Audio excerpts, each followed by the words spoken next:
चले देखिए, हम लोग पढ़ रहे हैं लवण का गुण। किसके बारे में जानकारी ले रहे हैं? लवण का गुण।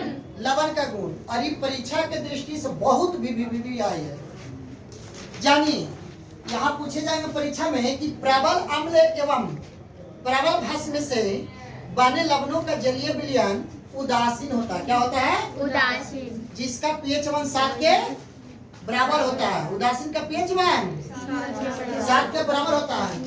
प्रबल भस्म यानी प्रबल अम्ल प्लस प्रबल भस्म, प्रबल अम्ल एवं प्रबल भस्म से बने लवणों का जलीय विलयन उदासीन होता है, जिसका पीएच मान 7 के बराबर होता है। जैसे एग्जाम्पल में NaCl साधारण नमक का पीएच मान 7 होता है, KCl पोटेशियम क्लोराइड का पीएच मान 7 होता है, पोटेशियम नाइट्रेट का पीएच मान 7 होता है और सोडियम सल्फेट का भी पीएच मान 7 होता है, क्योंकि उदासीन है।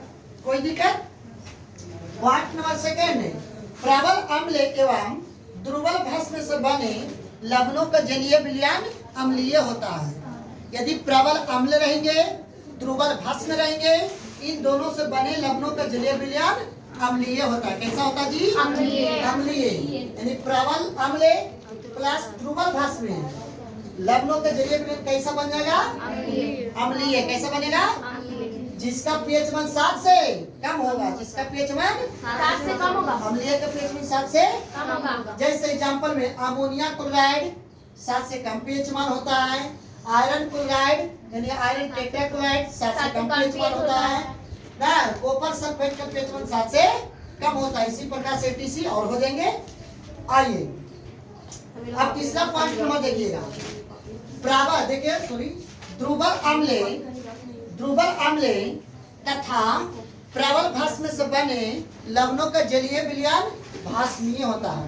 ऐसा होता है? भास्मीय यानी ध्रुवल अम्ल एवं प्रबल भस्म से बने लवणों का जलीय विलयन भास्मीय होता है। यानी ध्रुवल अम्ल प्लस प्रबल भस्म, इन दोनों आपस में अभिक्रिया करें तो कैसा बनेगा गुण? भास्मी।